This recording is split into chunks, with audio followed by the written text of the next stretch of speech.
Hello everyone and welcome to the online platform of Rao Academy Bhopal. नमस्कार आप सभी लोगों का राव एकेडमी भोपाल के ऑनलाइन प्लेटफॉर्म में बहुत बहुत स्वागत है। दोस्तों, जैसा कि आप लोगों को पता है, आने वाली जो 16 फरवरी है, इस डेट को हमारा एमपीपीएससी प्रीलिम्स का एग्जाम होने वाला है। तो एमपीपीएससी प्रीलिम्स एग्जाम को टारगेट करते हुए राव एकेडमी भोपाल की तरफ से एक बहुत ही इंपॉर्टेंट और कॉम्प्रिहेंसिव सीरीज शुरू की है। ठीक है ना। यहाँ पर हमने टारगेट रखा है कि प्रीलिम्स एग्जाम के पहले मतलब जनवरी के लास्ट तक हम कंप्लीट सिलेबस मतलब यूनिट नंबर 1 से लेके यूनिट नंबर 10 तक एमसीक्यू के माध्यम से साथ में डिटेल डिस्कशन करते हुए कंप्लीट करने वाले हैं। देखिए, इस क्लास में, इस सीरीज में हमने शुरू किया है इंडियन इकोनॉमी। ठीक है ना, मतलब जो भारत की अर्थव्यवस्था है उससे संबंधित बहुत से इंपॉर्टेंट क्वेश्चन बनते हैं। ठीक है ना। तो आज की हमारी ये दूसरी क्लास है। चलिए फिर आज की क्लास को शुरू करते हैं बिना विलंब के।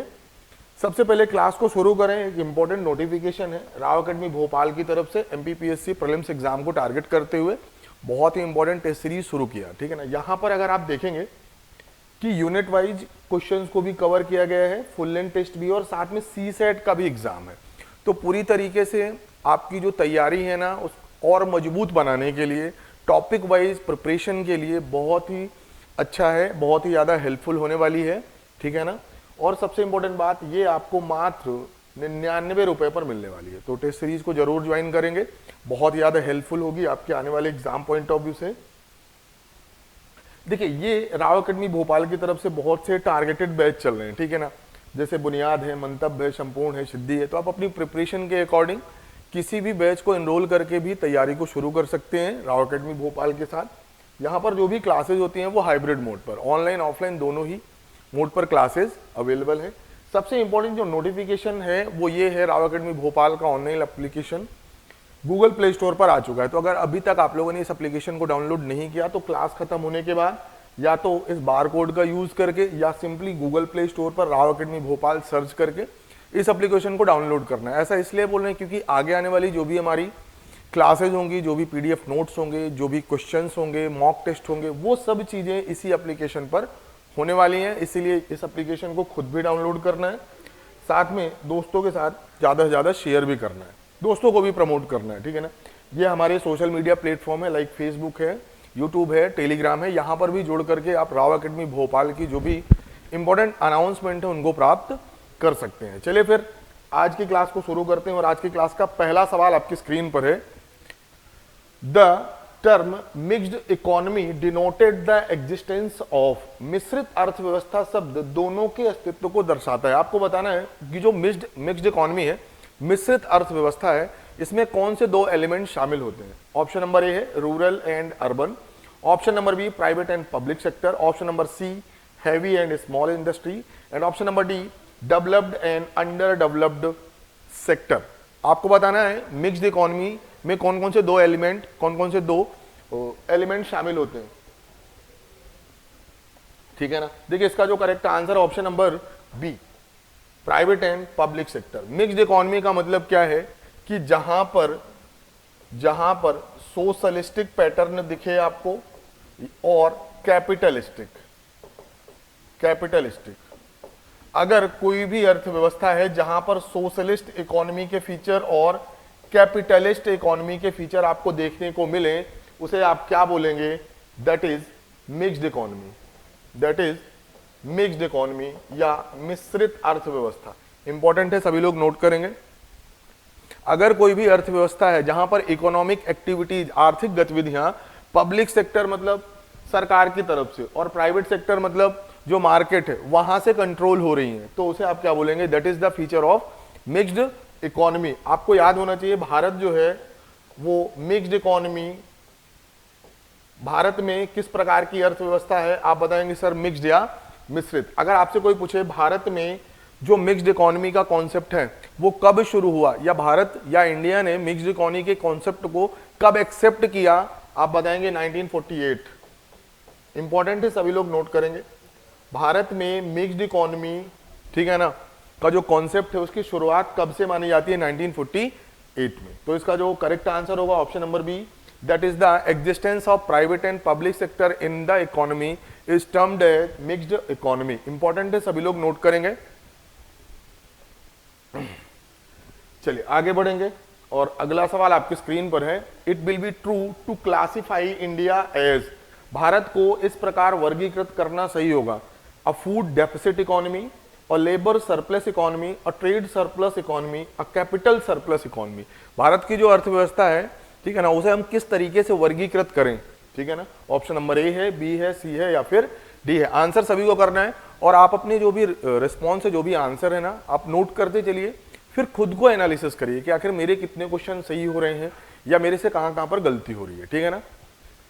चलिए देखिए, इसका जो करेक्ट आंसर होना चाहिए option number B, a labour surplus economy. देखिए जो इंडिया में है, आपको भी पता है कि यहां पर जो पॉपुलेशन है या फिर बोल सकते हैं जो लेबर है, वो लेबर क्लास की जो अवेलेबिलिटी है वो बहुत ज्यादा है। यही कारण है, अगर इंडिया की जीडीपी की बात करेंगे, इंडिया की नेशनल इनकम की बात करेंगे, तो यहां पर जो टर्सरी सेक्टर है, टर्सरी सेक्टर या तृतीयक क्षेत्र या इसी को हम बोलते हैं सर्विस सेक्टर, सेवा क्षेत्र, इनका कंट्रीब्यूशन सबसे ज्यादा है। क्यों? क्योंकि यहां पर जो लेबर की अवेलेबिलिटी है, ठीक है ना, उपलब्धता है, वो सबसे ज्यादा है। सर्विस सेक्टर का कंट्रीब्यूशन सबसे ज्यादा है भारत की इकोनॉमी में। इस वजह से अगर हम लेबर सरप्लस इकोनॉमी बोलेंगे तो ये बिल्कुल सही होगा, ठीक है ना। फूड डेफिसिट तो बिल्कुल गलत है। अगर फूड डेफिसिट होता ना तो भारत में पीडीएस जैसी जो स्कीम है, ग्रीन रेवोल्यूशन जैसी जो स्कीम है, ठीक है ना, इनकी इतनी ज्यादा सक्सेसफुलनेस है तो फूड डेफिसिट तो होगा नहीं। ट्रेड सरप्लस इकोनॉमी, देखिए ट्रेड सरप्लस जब होगा ना जब आपका जो एक्सपोर्ट है वो बहुत ज्यादा हो इन कंपेरिजन टू इंपोर्ट। पर भारत में अभी भी हम किस पर डिपेंडेंट है? Measure of the portion of the economy हम इंपोर्ट पर क्या है? डिपेंडेंट है। तो ट्रेड सरप्लस बोलना भी क्या है? गलत है। और कैपिटल सरप्लस वो भी गलत है, क्योंकि भारत में कैपिटल की ही तो कमी है, ठीक है ना। मतलब इतना ज्यादा कम, मतलब इतना ज्यादा नहीं है कि अर्थव्यवस्था ही कैपिटल या बोल सकते हैं कैपिटल सरप्लस इकोनॉमी हो। तो इसका जो करेक्ट आंसर होना चाहिए that is labour surplus economy. चलिए आगे बढ़ेंगे और अगला सवाल आपकी स्क्रीन पर है। Who coined the term Hindu growth rate for Indian economy? बहुत इंपॉर्टेंट क्वेश्चन है, ध्यान से पढ़ेंगे।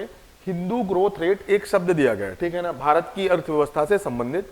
आपको बताना है हिंदू ग्रोथ रेट जो वर्ड है, जो शब्द है, वो किसने दिया? Option number A K Sen, option number B Kirit S Parikh, option number C Raja Krishna, option number D Montek Singh Ahluwalia. Hindu growth rate शब्द भारतीय अर्थव्यवस्था के लिए दिया गया। आपको बताना है ये जो शब्द है वो किसने दिया था। Who coined the term Hindu growth rate?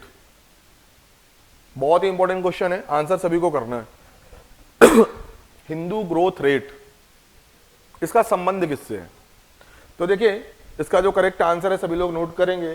This is coined by Raja Krishna, this is coined by Raja Krishna, ठीक है ना, प्रोफेसर थे राजा कृष्णा। लिखेंगे कुछ एडिशनल चीजें।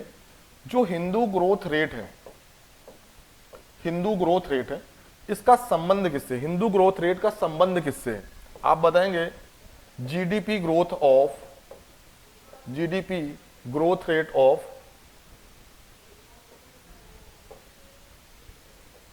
GDP of India.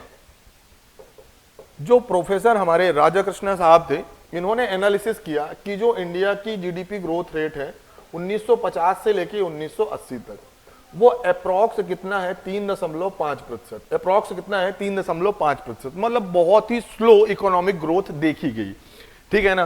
तो इन्होंने इस 1950 से लेके 1980 तक की जो भारत की इकोनॉमिक ग्रोथ है, जो जीडीपी ग्रोथ है, उसको क्या नाम दे दिया? Hindu growth rate. इंपॉर्टेंट है। और कब इन्होंने ये शब्द यूज किया था? 1978 में। कब किया था? 1978 में। इनकी एक बुक है, इनकी एक बुक है, ठीक है, ये चीजें नोट करेंगे। हिंदू ग्रोथ रेट का मतलब क्या है? GDP of India from 1950 to 1980, ठीक है ना। इन्होंने देखा कि 1950 से 1980 तक जो भारत की जीडीपी ग्रोथ है वो बहुत कम है और लगभग 3.5%, ये कांस्टेंट ही है, बहुत ही कम है। तो इन्होंने इस ग्रोथ रेट को क्या बात बोली? Hindu growth rate. प्रोफेसर राजा कृष्णा 1978 में ही ये शब्द दिया गया था। बहुत ही इंपॉर्टेंट है, सभी लोग नोट करेंगे। चलिए आगे बढ़ेंगे और अगला सवाल आपकी स्क्रीन पर है। GDP eight factor cost, important है, सभी लोग नोट करेंगे। जीडीपी एट फैक्टर कॉस्ट का फॉर्मूला आपसे पूछा गया है कि GDP minus indirect tax plus subsidy, GNP minus depreciation allowances, NNP plus depreciation allowances, और ऑप्शन नंबर डी है GDP minus subsidy plus indirect taxes. बहुत ही अच्छा सा सवाल है, आपसे पूछा गया है GDP eight factor cost, GDP at factor cost.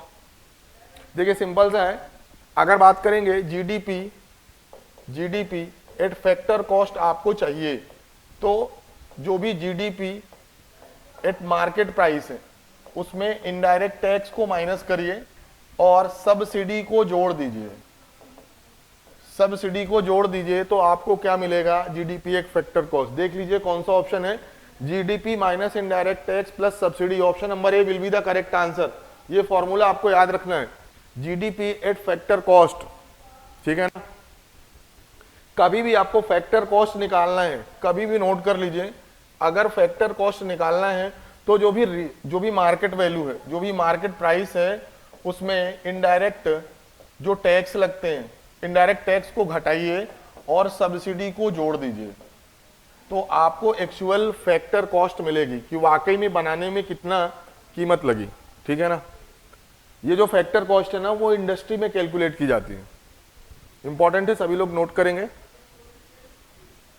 ठीक है। तो इसका जो ऑप्शन नंबर ए बिल्कुल करेक्ट आंसर है, GDP minus indirect tax plus subsidy. चीजों को नोट करते चलेंगे, आगे बढ़ेंगे। और अगला सवाल आपकी स्क्रीन पर है, पर capita income is obtained by dividing the national income by.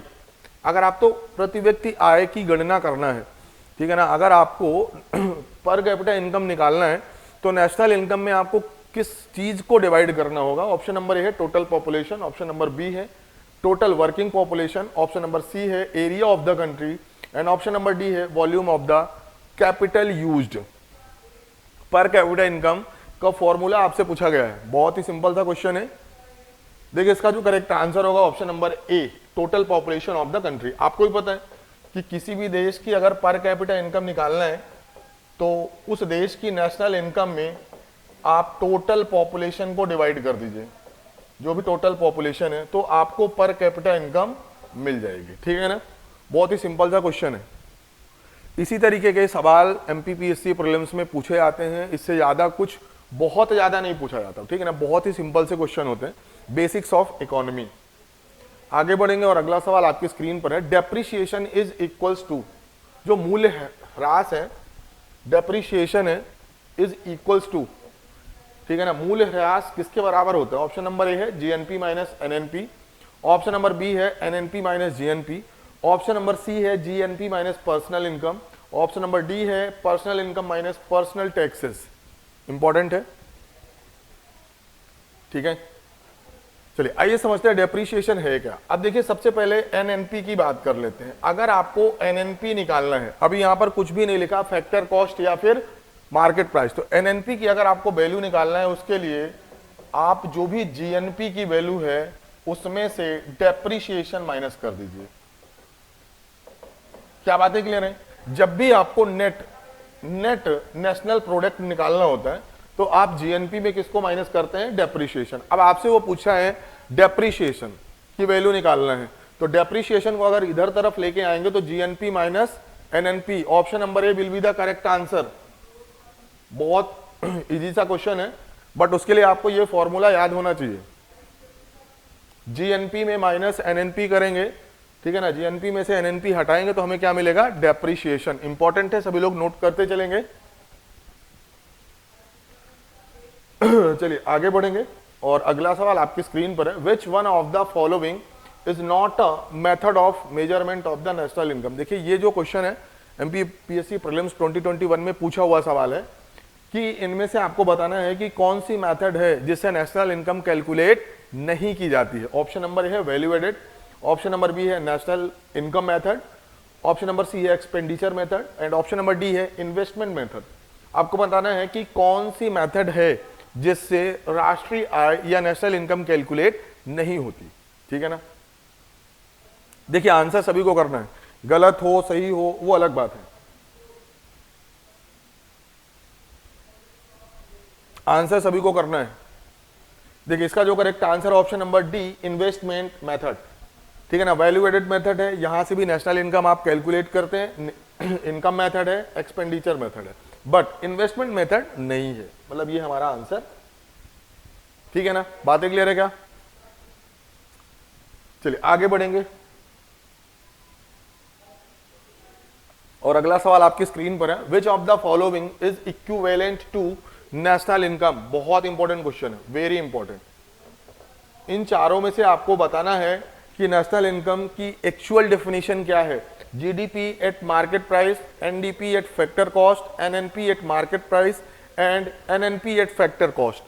आपको बताना है एक्चुअल में जो नेशनल इनकम है उसकी वैल्यू किसके बराबर होती है। बहुत ही इंपॉर्टेंट क्वेश्चन, इसीलिए मैंने लिखा वेरी इंपॉर्टेंट, क्योंकि बहुत से लोग नेशनल इनकम आपको करते हैं ना, लेकिन उनको एक्चुअली में ये पता ही नहीं होता कि नेशनल इनकम वाकई में है क्या, ठीक है ना। जो भी फॉर्मूला या जो भी मेथड्स हम यूज करते हैं ना, उसमें हमारा जो अल्टीमेट टारगेट है वो क्या निकालना होता है, ठीक है ना। जीडीपी निकालना, एनडीपी निकालना, एनएनपी निकालना, जीएनपी निकालना, फैक्टर कॉस्ट पे निकालना, मार्केट प्राइस पे निकालना, तो वो तब पता होगा ना जब आपको ये डेफिनेशन पता होगी कि एक्चुअल में नेशनल इनकम की वैल्यू क्या होती है। सभी लोग आंसर करेंगे और इसका जो करेक्ट आंसर होगा ना option number D, that is NNP at factor cost. ये बिल्कुल याद रख लेंगे कि किसी भी देश की जो नेशनल इनकम है वो एनएनपी एट फैक्टर कॉस्ट ही होती है। मतलब कभी भी कोई भी मेथड का आप यूज करते हैं, ठीक है ना, नेशनल इनकम निकालने के लिए हमारा जो टारगेट होगा वो एनएनपी और फैक्टर कॉस्ट पे ही निकालना है, नेट नेशनल प्रोडक्ट, ठीक है ना, एट फैक्टर कॉस्ट। इंपॉर्टेंट है, सभी लोग नोट करेंगे, बहुत ही इंपॉर्टेंट है। क्लियर है क्या सभी को? NNP at factor cost. और ये क्वेश्चन भी एमपीपीएससी में पूछा हुआ क्वेश्चन है कि नेशनल इनकम की जो वैल्यू है वो एनएनपी एट फैक्टर कॉस्ट के बराबर ही होती है, ठीक है ना। देखिए क्या होता है ना कि कोई भी वैल्यू अगर आप मार्केट प्राइस पर अगर आप जीडीपी को कैलकुलेट करते हैं, इसका मतलब क्या है कि मार्केट में क्या है, इन्फ्लेशन हो सकता है।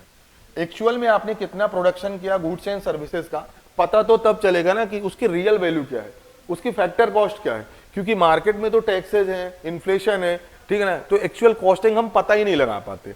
इसलिए जो प्योर या फिर बात करेंगे ना जो नेट नेशनल प्रोडक्ट है, फैक्टर कॉस्ट है ना, वहीं से नेशनल इनकम की एक्चुअल में वैल्यू पता चलती है, ठीक है ना।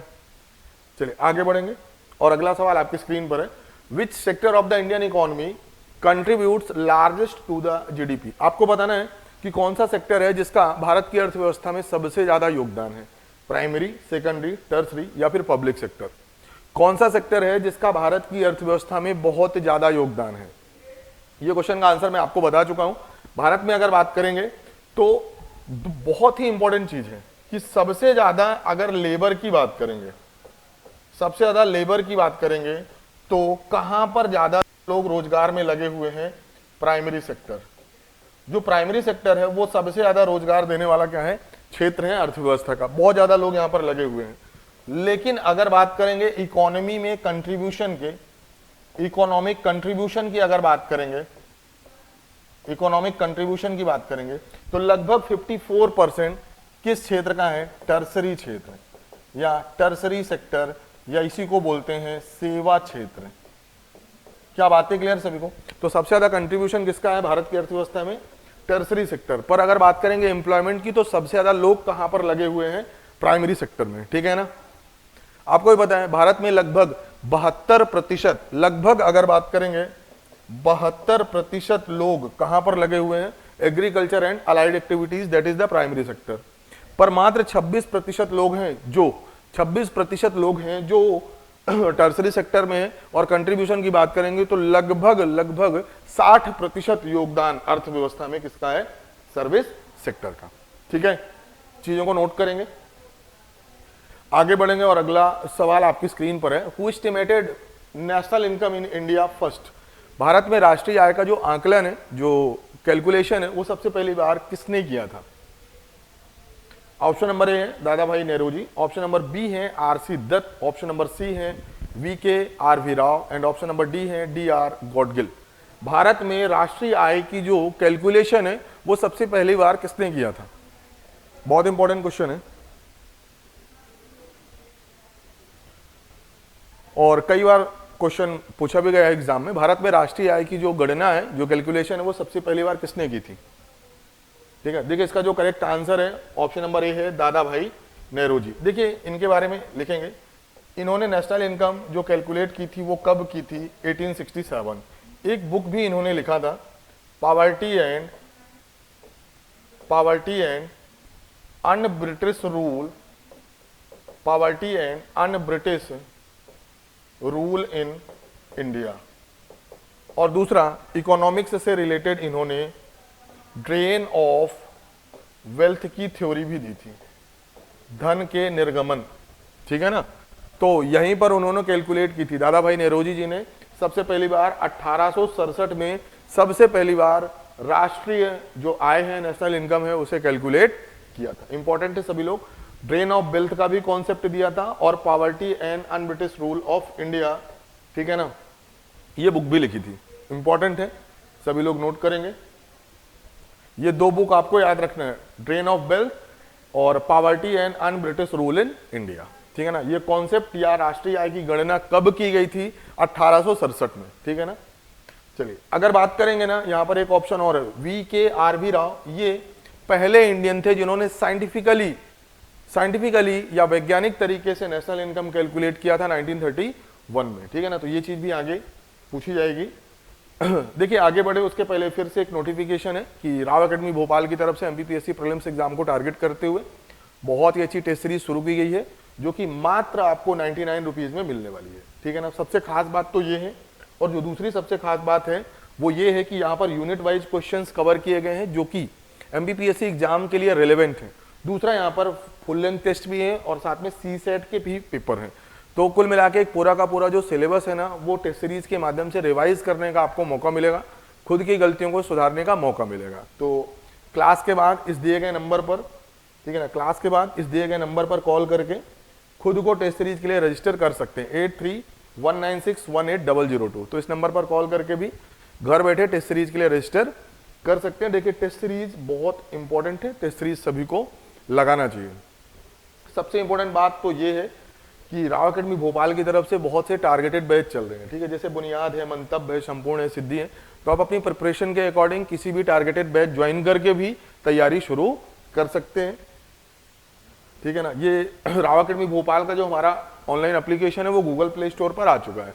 तो डाउनलोड करने के लिए या तो इस बारकोड का उपयोग करें या तो सिंपली गूगल प्ले स्टोर पर आपको टाइप करना है राव एकेडमी भोपाल और आपको ये एप्लीकेशन मिलेगा। ठीक है ना, तो खुद भी डाउनलोड करना है और साथ में दोस्तों को प्रमोट भी करना है। ये हमारे हैं सोशल मीडिया प्लेटफॉर्म, यहाँ पर भी जुड़ करके राव एकेडमी भोपाल से रिलेटेड जो भी अनाउंसमेंट्स हैं, ठीक है ना, उनको प्राप्त कर सकते हैं।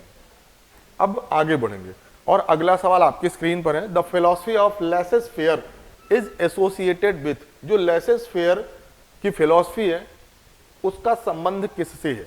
Option number A Gandhian, option number B industrial state, option number C socialist and option number D welfare state. बहुत ही इंपॉर्टेंट क्वेश्चन है, सभी लोग पहले ध्यान से पढ़ेंगे।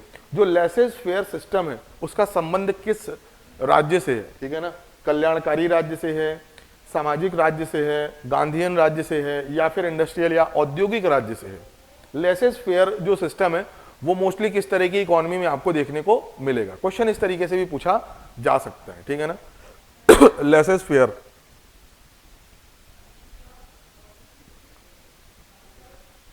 देखिए इसका जो करेक्ट आंसर होगा option number B industrial state. आइए समझते हैं। देखिए जो लेसेस फेयर है, लेसेस फेयर को ही बोलते हैं free market economy. Free market economy इसका मतलब क्या है?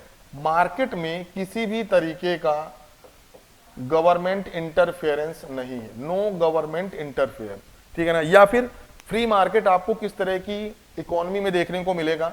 जो भी पूंजीवादी अर्थव्यवस्था है, जो भी कैपिटलिस्टिक इकोनॉमी है या पूंजीवादी अर्थव्यवस्थाएं हैं, वहां पर आपको फ्री मार्केट या लेसेस फेयर की जो फिलॉसफी है वो देखने को मिलेगा। तो कैपिटलिस्ट बोले, लेसेस फेयर बोले, फ्री मार्केट बोले, ठीक है ना, तो उनका एक ही मतलब है पूंजीवादी अर्थव्यवस्था। आप खुद सोचिए, जो गांधीयन स्टेट है, सोशलिस्ट स्टेट है और वेलफेयर स्टेट है, तो यहां पर क्या प्रॉफिट मेकिंग इकोनॉमी का कॉन्सेप्ट आपको देखने को मिल रहा है? आप बताएंगे सर नहीं, यहां पर तो जो सोशल वेलफेयर है उसकी बात की गई है। एक ही ऑप्शन है इंडस्ट्रियल स्टेट। ठीक है ना, क्योंकि इंडस्ट्रियल स्टेट का एक ही ऑप्शन होता है, प्रॉफिट मेकिंग, ठीक है ना। चलिए, तो आई होप ये चीजें समझ में आ गई। लेसेस फेयर का मतलब होता है फ्री मार्केट, इसी को बोलते हैं कैपिटलिस्टिक। और ये जो अप्रोच है, ये जो फिलॉसफी है, आपको कहां पर देखने को मिलेगी? इंडस्ट्रियल स्टेट्स में, ठीक है ना। या फिर लेसेस फेयर आपको मोस्टली उन देशों में मिलेगा जहां की अर्थव्यवस्था पूंजीवादी है। जहां की अर्थव्यवस्था क्या है? पूंजीवादी है। मार्केट पर सरकार का कोई भी कंट्रोल नहीं है, ठीक है ना, कि कितना प्रोडक्शन होगा, प्रोडक्शन की कॉस्ट कितनी होगी, उसकी प्राइस कितनी होगी, वो सब चीजें इंडिविजुअल या प्राइवेट जो भी इन्वेस्टर होते हैं उनके पास होती है, मार्केट के पास होती है, ठीक है ना। चलिए आगे बढ़ेंगे और अगला सवाल आपकी स्क्रीन पर है। Consider the following statements in regards to the GDP of a country. GDP से संबंधित ये दो कथन लिखे हुए हैं, आपको बताना है कि कौन कौन से कथन सही है। Real GDP is calculated by keeping inflation into the consideration. Nominal GDP is calculated on the basis of the prices of goods and services produced in the current year. बहुत ही ध्यान से पढ़ेंगे कि रियल और नॉमिनल जीडीपी की definitions लिखी हुई है, आपको बताना है कौन कौन से कथन सही है। What is real GDP? देखिए, सबसे पहले जो पहला ऑप्शन है वो तो गलत है, क्योंकि रियल जीडीपी हमेशा बेस ईयर में क्या प्राइसेस हैं उसके आधार पर कैलकुलेट होता है, उसे बोलते हैं रियल जीडीपी, ठीक है ना। जैसे अभी 2024-25 शुरू होने वाला है, तो अगर हम 2025 में इकोनॉमी या जीडीपी को कैलकुलेट करते हैं तो फिलहाल हमने 2011 को बेस ईयर माना हुआ है, तो 2011 में जो भी प्राइसेस हैं उसके आधार पर अगर आप जीडीपी कैलकुलेट करते हो, that is called the real GDP. तो पहला ऑप्शन तो गलत है, इसमें इन्फ्लेशन को हम कंसीडर नहीं करते। अगर बात करेंगे nominal GDP is calculated on the basis of prices of the goods and services produced in the current year, बिल्कुल सही है। तो नॉमिनल जीडीपी करंट ईयर पर जो भी प्राइसेस हैं उसके बेसिस पे जीडीपी को कैलकुलेट करना ही क्या कहलाता है? Nominal GDP. इन दोनों का रेशियो अगर हम लेते हैं उसी को हम बोलते हैं क्या? That is GDP deflator. आगे की देखेंगे तो यहां पर only 2 is the correct answer, option number B is the correct answer. Real GDP में इन्फ्लेशन को कंसीडर नहीं किया जाता। रियल जीडीपी में जो भी प्राइसेस होती हैं गुड्स एंड सर्विसेज की, वो हमेशा बेस ईयर के अकॉर्डिंग होती हैं, ठीक है ना। चलिए आगे बढ़ेंगे और अगला सवाल आपकी स्क्रीन पर है और पूछ ही लिया, GDP deflator is used to. जो जीडीपी डिफ्लेटर का उपयोग है निम्नलिखित में किसके लिए किया जाता है? ऑप्शन नंबर ए है to measure the relative reduction in the GDP growth, to measure the inflation in the country, to compare the GDP of a country with the other country, estimate the purchasing power of the citizens, ठीक है ना। तो आपको बताना है कि जो GDP deflator है उसका उपयोग हम कहां पर करते हैं। बहुत ही अच्छा सा सवाल है, आंसर सभी को करना है।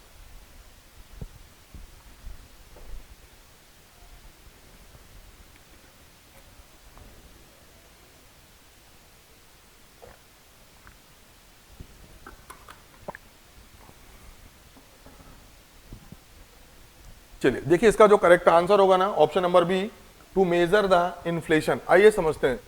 देखिए, जीडीपी डिफ्लेटर का जो फॉर्मूला होता है दैट इज जीडीपी डिफ्लेटर, ठीक है ना। ये फॉर्मूला आपको याद रखना है, it is the nominal GDP, मतलब आपने करंट ईयर पर जो भी प्राइसेस हैं उसके बेसिस पे जीडीपी निकाला और divide by real GDP into 100, this is equals to the GDP deflator। Important है, सभी लोग नोट करेंगे। जीडीपी डिफ्लेटर एक्चुअली में जीडीपी डिफ्लेटर ये बात दिखाएगा ना, क्योंकि इन्फ्लेशन का लेवल कितना है। क्योंकि देखिए, नॉमिनल जीडीपी में इन्फ्लेशन काउंट है बट रियल जीडीपी में इन्फ्लेशन काउंट नहीं है। तो जब भी आप रेशियो निकाल के 1000 से मल्टीप्लाई करेंगे ना, तो आपको जीडीपी डिफ्लेटर देखेगा कि आखिर इन्फ्लेशन की वैल्यू है कितना, ठीक है ना। ये फॉर्मूला याद रखना है। जीडीपी डिफ्लेटर का जो फॉर्मूला है nominal GDP divide by real GDP into the 100, ठीक है ना, परसेंटेज निकालना है। चलिए आगे बढ़ेंगे और अगला सवाल आपकी स्क्रीन पर है, बहुत important. Human development index comprises literacy, life expectancy at birth and, ठीक है। आपको बताना है कि जो ह्यूमन डेवलपमेंट इंडेक्स है HDI, उसमें कौन कौन सी चीजें शामिल होती हैं। सबसे पहले GDP per head in US dollar, GDP per head real purchasing power, GNP in US dollar, national income per head in US dollar. आपको बताना है कि ह्यूमन डेवलपमेंट इंडेक्स में कौन कौन सी चीजें शामिल होती हैं, ठीक है, कौन कौन सी चीजें शामिल होती हैं। फिर हम डिटेल से समझते हैं कि आखिर ह्यूमन डेवलपमेंट इंडेक्स है क्या। चलिए देखिए, इसका जो करेक्ट आंसर होगा ना option number D, national income per head, that is the per capita income, per capita income. देखिए अगर बात करेंगे ह्यूमन डेवलपमेंट इंडेक्स की, तो इसको डेवलप किसने किया था, तो लिखेंगे developed by Mehboob ul Haq, developed by महबूब उल हक इन 1990। ये पाकिस्तान के इकोनॉमिस्ट थे महबूब उल हक। इन्होंने 1990 में एचडीआई का कॉन्सेप्ट रखा, एचडीआई का कॉन्सेप्ट डेवलप किया। यहां पर इन्होंने तीन चीजें बोली, तीन बातें आपको याद रखना है जो एचडीआई में है।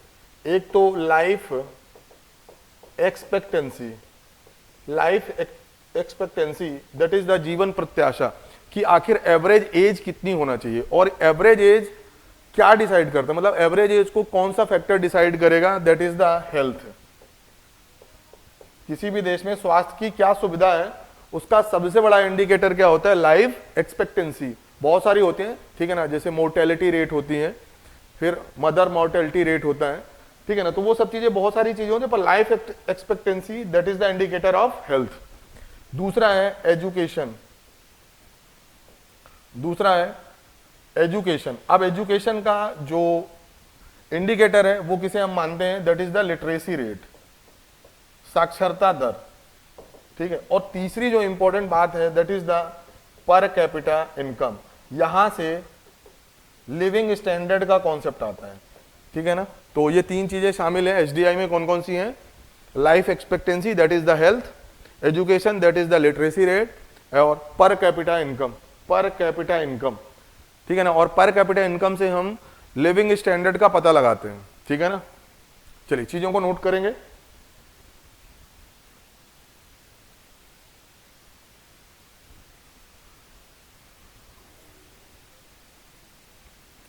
चलिए आगे बढ़ेंगे और अगला सवाल आपकी स्क्रीन पर है, the dual economy is the mixture of, बहुत इंपॉर्टेंट क्वेश्चन है। डुअल इकोनॉमी, द्वैत अर्थव्यवस्था, दोहरी अर्थव्यवस्था किसका मिश्रण है। जब भी हम बात करते हैं डुअल इकोनॉमी या दोहरी अर्थव्यवस्था, द्वैत अर्थव्यवस्था, तो उसमें कौन कौन से एलिमेंट शामिल होते हैं। ऑप्शन नंबर ए है traditional sector and modern industrial sector, industrial sector and manufacturing sector, state ownership of means of the production, industrial sector and trading of the goods and services, and none of the above. आपको बताना है कि कौन सा option है जो actual में dual economy के डेफिनेशन बताएगा। What do you mean by dual economy, द्वैत अर्थव्यवस्था से आप क्या समझते हैं। बहुत ही इंपॉर्टेंट क्वेश्चन है, आंसर सभी को करना है, ठीक है ना।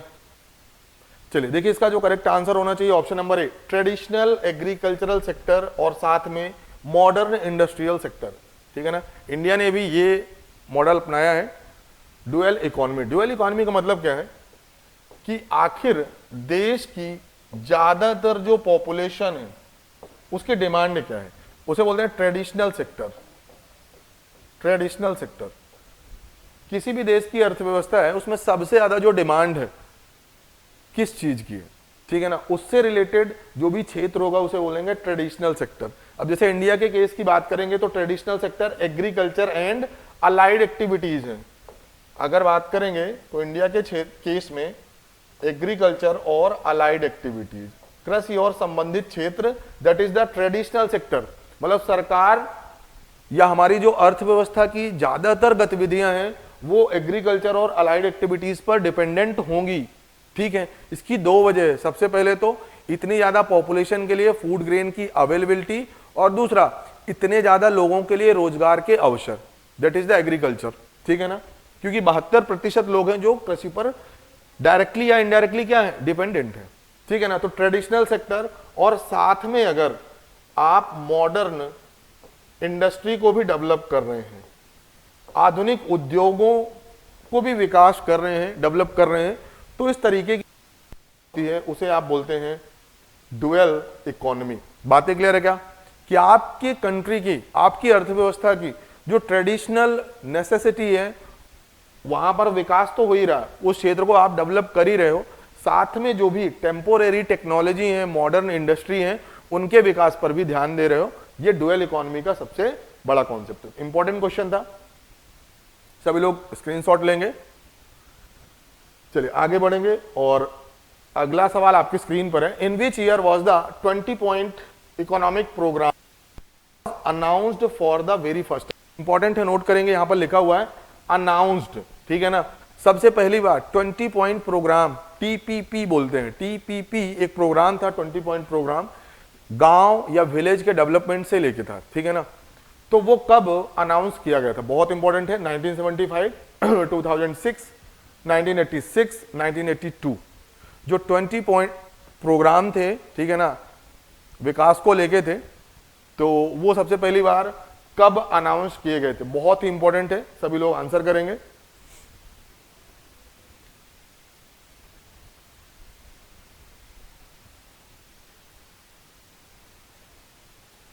चलिए अगर बात करेंगे, इसका जो करेक्ट आंसर ऑप्शन नंबर है 1975। ये बात है फिफ्थ 5 ईयर प्लान की, फिफ्थ 5 ईयर प्लान की। फिफ्थ 5 ईयर प्लान मतलब 1974 से लेके 78 की बात है। उसी टाइम पर सबसे पहली बार, फर्स्ट टाइम अगर बात करेंगे, first time 20 point programme announce किए गए थे। कब किए गए थे? स्पेशली अगर बात करें तो 1975 में। क्या बातें क्लियर है? क्या बातें क्लियर है? यहां पर बात की गई है अनाउंसमेंट की, पर अगर बात करेंगे 20 पॉइंट जो प्रोग्राम है उनके इंप्लीमेंटेशन की, इंप्लीमेंटेशन, तो वो सबसे पहली बार कब हुए थे? लिख सकते हैं 10th 5 ईयर प्लान में, और टाइमिंग 2002 से लेके 2007 तक। इंपॉर्टेंट है, सभी लोग नोट करेंगे।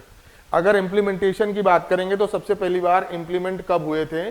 10th 5 ईयर प्लान में 2002 से लेके 2007 तक। बट अनाउंस कब हुए थे?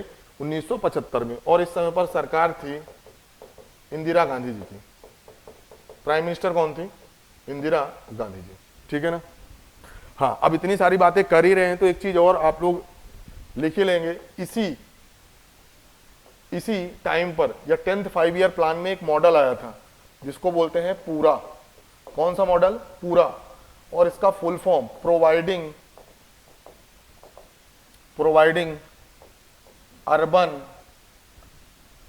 Urban facilities in rural area. और इसका जो आइडिया था पूरा मॉडल, ये हमारे पूर्व राष्ट्रपति, ठीक है ना, एपीजे अब्दुल कलाम था, ठीक है ना, एपीजे अब्दुल कलाम साहब का था पूरा मॉडल। और ये भी 10th 5 ईयर प्लान में ही शुरू किया गया था। Providing urban facilities in rural area, मतलब गांव में भी अब शहरों वाली जो सुविधाएं हैं, जैसे पक्की सड़क हो गई, स्ट्रीट लाइट हो गई, बिजली हो गई, ठीक है ना, तो ये सभी सुविधाएं, ट्रांसपोर्टेशन हो गया, वो सभी सुविधाएं अब गांवों में भी दी जाएगी, ठीक है ना। एक मॉडल था पूरा मॉडल। इंपॉर्टेंट है। चलिए, जो जो इंपॉर्टेंट है ना वो चीज आप लिख सकते हैं या चीजों का स्क्रीनशॉट भी ले सकते हैं। आगे बढ़ेंगे और अगला सवाल आपकी स्क्रीन पर है। Consider the following statements about the LPG model of the economic development, ठीक है ना। मतलब भारत में जो एलपीजी रिफॉर्म हुआ, आपको भी पता है, LPG reform that is 1991, liberalisation, privatisation and globalisation, उससे संबंधित ये 3 कथन लिखे हुए हैं। आपको बताना है कौन कौन से कथन सही है। ऑप्शन नंबर 1 पढ़ेंगे, disinvestment of the profit making public sector enterprises, permitting private sector to establish industrial unit without taking a license, chronically sick industries were referred to the BIFR for the formulation of revival और rehabilitation plan, ठीक है ना। तो ये 3 कथन लिखे हुए हैं, ठीक है। बताना है आपको एलपीजी मॉडल से संबंधित कौन कौन से कथन सही है। आइए एक एक करके समझते हैं। सबसे पहले डिसइन्वेस्टमेंट। देखिए डिसइन्वेस्टमेंट का मतलब क्या है? This is offloading of government, जो भी शेयर्स हैं, government shares of PSU to private company, जैसे बीएचईएल है, एनटीपीसी है, ठीक है ना, जो सार्वजनिक क्षेत्र के उपक्रम है, पीएसयूज हैं, उनमें आपको भी पता है कि किसकी ओनरशिप है, आपको भी पता है 100% शेयर्स पहले होते थे किसके, सरकार के। तो उसमें से कुछ शेयर्स अगर आप प्राइवेट कंपनीज को दे रहे हैं उसे बोलते हैं विनिवेश या डिस इन्वेस्टमेंट। इसके बदले सरकार को क्या मिलते हैं, पैसे मिलते हैं, ठीक है ना। तो पहला ऑप्शन तो बिल्कुल सही है, एलपीजी रिफॉर्म से डिस इन्वेस्टमेंट का कॉन्सेप्ट आया। और डिस इन्वेस्टमेंट के लिए जो पहला कमीशन है, फर्स्ट कमीशन है, वो कब बना था आप बताएंगे सर, 1996 में। और इसके पहले चेयरमैन कौन थे, जीवी रामाकृष्णा। कौन थे, जीवी रामाकृष्णा साहब। इन्होंने क्या बोला कि आप अगर बात करेंगे कोर इंडस्ट्री, कोर इंडस्ट्री में आप कितना प्रतिशत तक डिसइन्वेस्टमेंट कर सकते हैं, 49%, और नॉन कोर में 74%। ये चीज भी याद रखना है। तो पहला ऑप्शन बिल्कुल सही है, एलपीजी से रिलेटेड। अगर बात करेंगे permitting private sector to establish industrial units without taking a licence, बिल्कुल सही बात है, क्योंकि एलपीजी मॉडल या एलपीजी रिफॉर्म जब देश में हुए उस समय पर लाइसेंस राज को खत्म किया गया, ठीक है ना। दूसरा ऑप्शन भी सही है। तीसरा, chronically sick industries were refer to the BIFR for the formulation of the revival. मान के चलिए कोई भी सिक इंडस्ट्री, मतलब पिछले 5 सालों के एग्रीगेट अगर अर्निंग की बात करेंगे, प्रॉफिट की बात करेंगे, तो बहुत ही कम है, या फिर बोल सकते हैं कि this is loss making company, उन्हें बोलते हैं सिक इंडस्ट्री, ठीक है ना। लॉस मेकिंग जो भी इंडस्ट्रीज हैं सरकार की, सरकार किसे रेफर करती है, BIFR, according for the reconstruction, मतलब उस इंडस्ट्री को, उस क्षेत्र को कैसे विकसित किया जाए, इसके लिए BIFR को क्या कर दिए, रेफर किया जाता है। इसका BIFR का फुल फॉर्म क्या होता है, लिखेंगे बोर्ड फॉर इंडस्ट्री फाइनेंस या फाइनेंशियल रिकॉन्स्ट्रक्शन। इंपॉर्टेंट है BIFR, board for industrial and financial reconstruction. और इसकी स्थापना कब हुई थी, 1987 में। इसका हेडक्वार्टर न्यू दिल्ली में है। तो जो भी सिक इंडस्ट्रीज होती हैं, ठीक है ना, उनके रिकॉन्स्ट्रक्शन, रिवाइवल की अगर बात करेंगे तो जिम्मेदारी किसकी होती है, BIFR, ठीक है ना। चलिए, जैसे आप देख सकते हैं करंट में BSNL धीरे धीरे रिवाइव है, क्योंकि BSNL टेलीकॉम इंडस्ट्री है, PSU सेक्टर की काफी हालत खराब है। फिर भी BIFR धीरे धीरे डेवलप करने की बात है। BSNL की डिमांड जो है वो सरकार में बढ़ रही है, सॉरी मार्केट में डिमांड धीरे धीरे बढ़ रही है, ठीक है ना। चलिए आगे बढ़ेंगे और अगला सवाल आपकी स्क्रीन पर है। The national income represents, national income की ओरिजिनल डेफिनेशन आपसे पूछा गया है, बहुत ही ध्यान से पढ़ेंगे, अकॉर्डिंगली आप आंसर करेंगे। पहला ऑप्शन पढ़ेंगे, gross national product GNP at market price minus depreciation. Option number B है gross national product at market price minus depreciation plus net factor income from the abroad, ठीक है।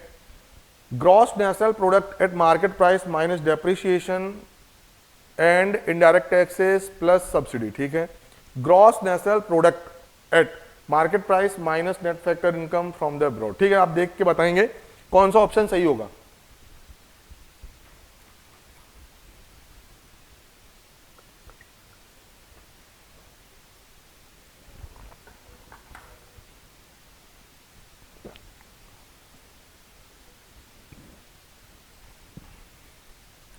चलिए देखिए, इसका जो करेक्ट आंसर होगा उसके लिए सबसे पहले समझते हैं। देखिए जो नेशनल इनकम है वाकई में ये है क्या, जैसे कि मैंने आपको बताया this is NNP eight factor cost.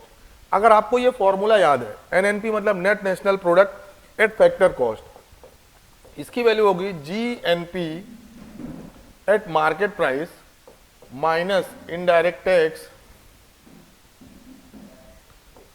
Minus indirect tax plus subsidy plus subsidy.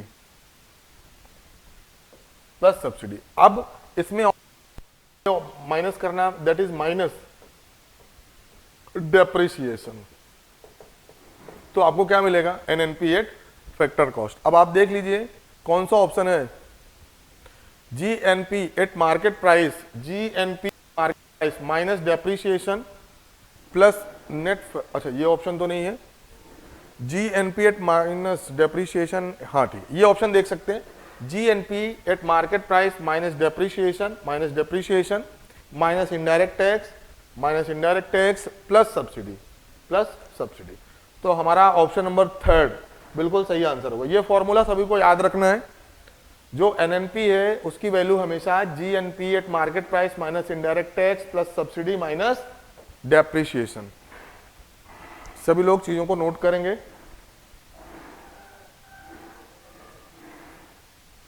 चलिए आगे बढ़ेंगे और अगला सवाल आपकी स्क्रीन पर है। The economist who for the first time scientifically determined the national income in India, आपको बताना है वह पहले अर्थशास्त्री कौन थे जिन्होंने भारत में पहली बार वैज्ञानिक तरीके से राष्ट्रीय आय का निर्धारण किया। आपको बताना है who was the Indian economist who for the first time calculated national income scientifically. Option number A है डी.आर. गॉडगिल, वी.के.आर.वी. राव, मनमोहन सिंह या फिर वाई.बी. अलग। वाई.बी. अलग। आपको बताना है कौन से अर्थशास्त्री थे जिन्होंने वैज्ञानिक तरीके से राष्ट्रीय आय की गणना की, कैलकुलेशन किया। ठीक है ना, बहुत सिंपल सा क्वेश्चन और इवन मैं आपको इसका आंसर बता भी चुका हूं थोड़ी देर पहले। जो हमारा क्वेश्चन था जब मैंने आपको बताया था ना कि पहली बार नेशनल इनकम किसने कैलकुलेट किया, दादा भाई नेहरू जी, वहां पर मैंने आपको आंसर भी बताया है। देखिए इसका जो करेक्ट आंसर होगा वी.के.आर.वी. राव। देखिए वी.के.आर.वी. राव थे, इन्होंने 1931-32 में ही सबसे पहली बार साइंटिफिकली नेशनल इनकम कैलकुलेट किया था। ठीक है ना, और इन्होंने ये नेशनल इनकम का जो जिक्र है, जो मेंशन है, अपनी एक बुक में किया था। लिखेंगे, इनकी एक किताब है the national income of British India. National income of British India, ये इनकी बुक है, इंपॉर्टेंट है। इसी बुक में ही उन्होंने 1931-32 में सबसे पहली बार साइंटिफिकली नेशनल इनकम कैलकुलेट किया था। चीजों को नोट करेंगे। The national income of British India, ये इनकी फेमस बुक है। मनमोहन सिंह जी किस लिए जाने जाते हैं, आप बताएंगे sir LPG reform. Narasimha Rao की सरकार थी और ये फाइनेंस मिनिस्टर थे, एलपीजी रिफॉर्म के लिए जाने जाते हैं। ठीक है, और डी.आर. गॉडगिल है, ये 5 ईयर प्लान के लिए जाने जाते हैं। किसके लिए? 5 ईयर प्लान नाम से गॉडगिल योजना भी है। चलिए आगे बढ़ेंगे और अगला सवाल आपके स्क्रीन पर है। The government introduced agricultural strategy which gave rise to the green revolution in India under the plan. आपको बताना है कि भारत में जो हरित क्रांति है, ग्रीन रेवोल्यूशन है, उसकी शुरुआत किस 5 ईयर प्लान से मानी जाती है। ऑप्शन नंबर ए है third 5 year plan, option number B है fourth 5 year, option number C है फिफ्थ 5 ईयर, या फिर ऑप्शन नंबर डी है सिक्स्थ 5 ईयर प्लान। जो ग्रीन रेवोल्यूशन है उसकी शुरुआत भारत में किस पंचवर्षीय योजना से मानी जाती है। बहुत इंपॉर्टेंट क्वेश्चन है।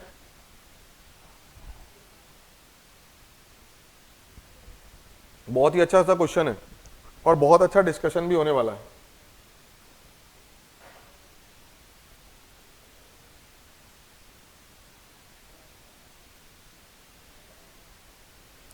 चलिए देखिए इसका जो करेक्ट आंसर होगा ऑप्शन नंबर ए थर्ड 5 ईयर प्लान। अगर बात करेंगे ग्रीन रेवोल्यूशन की शुरुआत की, इसकी शुरुआत मानी जाती है 1966-67। इंपॉर्टेंट है। ठीक है, ग्रीन रेवोल्यूशन में आपको 3 चीजें याद रखना है कि कौन कौन सी चीजों को कवर किया गया था ग्रीन रेवोल्यूशन में। सबसे पहली बात HYV, इसका मतलब है हाई यील्ड्स वैरायटी सीड्स, जो उच्च गुणवत्ता या उच्च उत्पादकता वाले जो बीज हैं उनका प्रोडक्शन करना। HYV seeds, high yield variety seeds. जो दूसरी बात यहां पर कवर की गई वो है इंफ्रास्ट्रक्चर। इंफ्रास्ट्रक्चर जैसे कि बात किया गया फाइनेंस की सुविधा, जैसे इरिगेशन की, जैसे ट्रांसपोर्टेशन की। ठीक है ना। अगर बात करेंगे नई टेक्नोलॉजी की, न्यू टेक्नोलॉजी की, ये सब चीजें उपलब्ध कराना। ठीक है ना, इंफ्रास्ट्रक्चर। और तीसरी इंपॉर्टेंट बात की गई केमिकल्स की, लाइक फर्टिलाइजर, जो भी केमिकल्स हैं। ठीक है ना। तो ग्रीन रेवोल्यूशन में ये हमारे की बोल सकते हैं एलिमेंट्स थे। Availability of the high yield variety seeds, availability of the fertiliser and chemicals to protect the crops, और development of the infrastructure like finance, जैसे बैंक बनाए गए, नाबार्ड है, ठीक है ना। उसी तरीके से इरिगेशन, बड़े बड़े जो डैम है, डैम में नहर है सिंचाई के लिए, इरिगेशन की सुविधा। ट्रांसपोर्टेशन मतलब परिवहन की सुविधा, कनेक्टिविटी होना चाहिए। और दूसरा है नई नई जो तकनीकें हैं उनका विकास। तो ये की फैक्टर थे और टारगेट ये रखा गया कि हम जो भारत में फूड ग्रेन प्रोडक्शन है ना उसे हम बढ़ाएंगे, ठीक है ना, ताकि देश में जो पीडीएस स्कीम है ना, सार्वजनिक वितरण प्रणाली, उसके लिए पर्याप्त फूड ग्रेन का प्रोडक्शन हो सके, ठीक है ना। तो ये चीजें आप नोट करेंगे, स्क्रीनशॉट भी ले सकते हैं। हाँ, एक इंपॉर्टेंट फैक्ट है, जो हरित क्रांति है इसके जनक कौन है भारत में अगर बात करेंगे तो भारत में कौन है? भारत में है एमएस स्वामीनाथन। कौन है? एमएस स्वामीनाथन। एमएस स्वामीनाथन भारत में ग्रीन रेवोल्यूशन के जनक माने जाते हैं। और अगर विश्व की बात करेंगे पूरे वर्ल्ड में, कौन थे? Norman Borlaug. Norman Borlaug important है, सभी लोग नोट करेंगे। कहीं पर भी कोई डाउट हो तो पूछेंगे जरूर, ठीक है। तो जो ग्रीन रेवोल्यूशन है शुरुआत 3rd 5-year प्लान में हुई थी। की एलिमेंट्स की बात करेंगे, हमने ज्यादातर फोकस कहां पर किया था? High yield variety seeds, fertiliser और केमिकल्स की उपलब्धता, अवेलेबिलिटी और इंफ्रास्ट्रक्चर का डेवलपमेंट, ठीक है ना। चलिए आगे बढ़े, आगे बढ़ेंगे। और आगे बढ़े उसके पहले फिर से वही नोटिफिकेशन है आप सभी लोगों के लिए। राव अकेडमी भोपाल की तरफ से जो भी एमपीपीएससी प्रीलिम्स एग्जाम है टारगेट करते हुए बहुत ही इंपॉर्टेंट और कॉम्प्रिहेंसिव टेस्ट सीरीज शुरू की गई। यहाँ पर सबसे खास बात तो ये है कि यूनिट वाइज क्वेश्चंस को जो कि एमपीपीएससी एग्जाम के लिए रेलेवेंट है उनको शामिल किया गया है। साथ में फुल लेंथ टेस्ट भी और सी सेट के भी पेपर हैं। तो बहुत ही अच्छे तरीके से तैयारी हो सकती है इस टेस्ट सीरीज के माध्यम से। और ये मात्र आपको 99 रुपीज में मिलने वाली है, ठीक है ना। तो बिना विलंब किए हुए इस टेस्ट सीरीज को सभी को ज्वाइन करना है। हाँ, सबसे इंपॉर्टेंट राव अकेडमी भोपाल की तरफ से बहुत ही इंपॉर्टेंट बात करेंगे ना कि जो टारगेटेड बैच है, टारगेटेड बैच लाइक अगर जो लोग हमारे बीच में ग्रेजुएशन कर रहे हैं तो उनके लिए है foundation batch, UPSC foundation, NCERT foundation है, 1 ईयर के बैच हैं। कुछ लोग हैं जिनका मेंस नहीं हो रहा, मेंस टारगेटेड बैच है। बहुत लोग हैं जिनका प्रीलिम्स नहीं हो रहा, तो उनके लिए प्रीलिम्स टारगेटेड बैच है। तो इस तरीके से किसी भी बैच को एनरोल करके भी आप तैयारी को शुरू कर सकते हैं, ठीक है ना। ये हमारा सबसे इंपॉर्टेंट है, ये बार कोड है। इस बार कोड के माध्यम से आप राव अकेडमी भोपाल के एप्लीकेशन को डाउनलोड कर सकते हैं। बार कोड का उपयोग करके या फिर सिंपली गूगल प्ले स्टोर पर भी आप राव अकेडमी भोपाल सर्च करेंगे और आपको ये एप्लीकेशन मिलेगा। तो ये बार कोड है, इसका आप लोग स्क्रीनशॉट ले लीजिए या फिर सिंपल टाइप करके भी डाउनलोड कर सकते हैं। हाँ, ऐसा इसलिए बोल रहे हैं क्योंकि आगे आने वाली जो भी हमारी एजुकेशनल एक्टिविटीज होंगी ना वो इसी एप्लीकेशन पर होंगी, ठीक है ना। तो उस टाइम पर कोई भी प्रॉब्लम क्रिएट ना हो। ऑलरेडी आप लोग राव अकेडमी भोपाल के, ठीक है ना, स्टूडेंट बन चुके हो ताकि एप्लीकेशन के एक पार्ट में एक हिस्सा हो, ठीक है ना। तो ये चीज खुद भी करना है, खुद भी डाउनलोड करना है, साथ में दोस्तों को भी प्रमोट करना है, ठीक है ना। चलिए आगे बढ़ेंगे। और ये हमारे सोशल मीडिया प्लेटफॉर्म है, यहाँ पर भी जुड़ करके आप राव अकेडमी भोपाल की जो भी इंपॉर्टेंट अनाउंसमेंट है उनको प्राप्त कर सकते हैं। सबसे इंपॉर्टेंट है टेलीग्राम। देखिए टेलीग्राम पर जुड़ने से ना अभी फिलहाल सबसे बड़ा फायदा ये है कि क्लास की लिंक आपको मिलेगी, क्लास की पीडीएफ भी आपको मिलेगी, डेली वहाँ पर क्विजेज होते हैं, डेली करंट अफेयर से रिलेटेड जो भी हमारी डेली रिपोर्ट है ना वो आपको वहाँ पर मिलती है, करंट अफेयर। और भी बहुत सी चीज़ें हैं ना जो एजुकेशन से रिलेटेड है, पीडीएफ नोट्स हों, क्विजेज हो, मॉक टेस्ट हो, क्लास पीडीएफ हो, क्लास लिंक हो, वो सब चीजें आपको कहां पर मिलेंगी? इस टेलीग्राम चैनल पे, ठीक है ना। तो राव अकेडमी भोपाल के टेलीग्राम चैनल से भी आपको जुड़ना है। चलिए फिर देखिए आज की जो क्लास है ना वो यहीं पर समाप्त होती है। आज की क्लास में हमने बेसिक्स ऑफ इकोनॉमी कॉन्सेप्ट से रिलेटेड बहुत ही इंपॉर्टेंट क्वेश्चन यहाँ पर हमने डिस्कस किया, ठीक है ना। सो आई होप आप लोगों को आज का सेशन अच्छा लगा होगा। तो क्लास को लाइक करना है, चैनल को सब्सक्राइब करना है और सबसे इंपॉर्टेंट दोस्तों के साथ ज़्यादा से ज़्यादा शेयर करना है। So thank you class and wish you all the best.